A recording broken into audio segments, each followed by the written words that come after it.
to get them good benefits, man. Because you lack faith, man. And there's brothers that's been looking for jobs for years, ain't got no job, but guess what?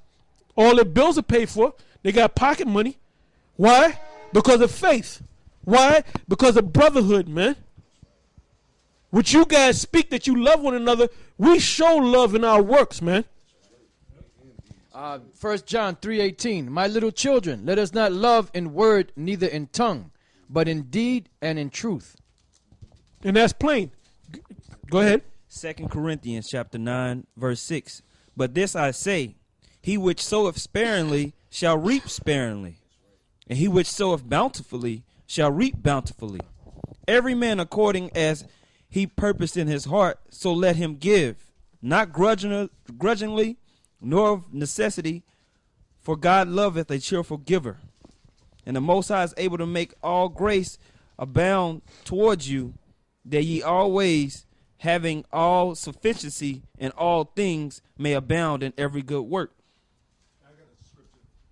Yeah, because you're always talking about the law, Nate. So there's a law called the law of faith. Now, this is the book of Romans 3 and 27 and 28. It says, where is boasting then? It is excluded. By what law? Of works? Nay, but by the law of faith. So that's another law that's out there that, like Elder Tahar said earlier, what do you guys think? Like the guy from Chicago, we call him Chub Rock. You think there's only one law? There's a group of laws called the law of faith, just believing, all right? It says, nay, but by the law of faith. Therefore, we conclude that a man is justified by faith without the deeds of the law. So that's a cold cut to all you guys that harp on the law of Moses. The scriptures say that a man is justified by faith without the deeds of the law. Yeah, that's how Abraham was blessed, you know. The scriptures say that Abraham believed the Most High and it was counted unto him for righteousness. You know, because like when he was about to sacrifice Isaac, the scriptures say that he knew that the same way that the Most High took his son out, he would be able to bring him back to life, you know, in so many words. So he had that faith. That's why it was counted to him for righteousness. Yeah, if I may say that too, yeah, there's the account of the two blind men that were blind. And Yahushua, they simply believed that Yahushua could heal them. And Yahushua even said to them, you believe I can do this? And they said, yea, Lord. And then Yahushua said, well, because you believe that I can do it, be it unto you. And those two men, they weren't keeping the law because they were sinners. So all that law crap you guys are talking about, man, it's just that crap, man. And none of you guys can keep the law, right? None of you guys can keep the law. It is written. But they're lying all the time, man. Yeah.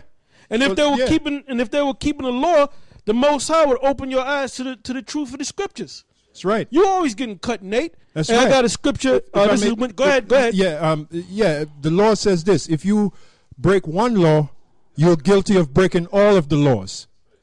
So you guys that's jumping on the law, you remember that, man. If you break one law, you're guilty of breaking all the laws. Hey, well, you know what? That means Nate is guilty of breaking all the laws because I know he don't got the commandments written on his doorposts pursuant to, Deuteronomy 6th chapter.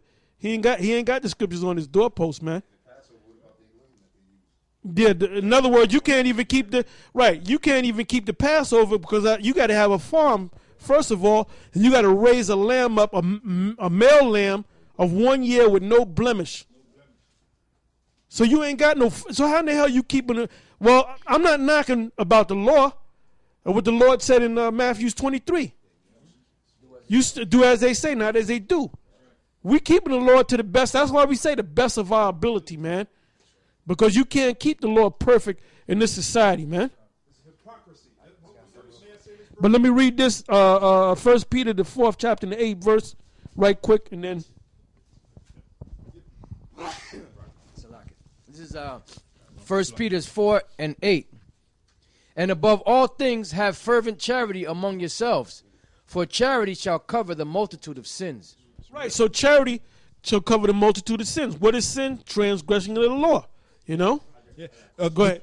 If I may say, the thing we're getting on, Nate, is the hypocrisy of what you're doing. That's right. All right, the hypocrisy, talking about and what you teach in your members, the Lord, that's all hypocrisy, all right? because none of you jokers can keep the law perfectly. All right, that's the bottom line. And since and like Elder Gabar said, you basically y'all a bunch of hypocrites, man. And you talking about, you know, the brother, we ain't brotherly. Y'all don't know nothing about us, man. You don't know anything about that brother. Got that money in record time, man. I mean, he got that money in record time. This is 1 Thessalonians chapter 4. I started verse 9 and I'm gonna jump down. It says, okay. But as touching brotherly love, you need not that I write unto you, for ye yourselves are taught of the Most High to love one another. And then down in verse 12 it says, that ye may walk honestly toward them that are without, and that you may have lack of nothing. So you ain't honest, Nate. The whole thing about the Cornelius thing, you ain't gonna come out and apologize to these men in here. You ain't gonna acknowledge that we done broke down the I mean, the scripture does say not to bother you about the Sabbath and all that, but we done broke it down crystal clear. So at this point, you are basically being willful against it. Yeah. You know? Well, the main thing goes down to pride, man. Yeah. Right? And that's why the Most High is rejecting you. He said the Most High resisted the proud. And James. That's what it all boils down to, man. All right? And seeing this ain't nothing new. We always, from as long as I've known these brothers, we always did for each other, man. We gave brothers cars and whatever. We always, you know, if I had a house, these brothers had a house. If they had a house, I had a house. You know, and that's just naturally. We do that. Oh, let me give you an example. Now, the brother, the brother of the head of Boston, Adama, he given a car to Gabar. He's just giving the car up. What is a Honda?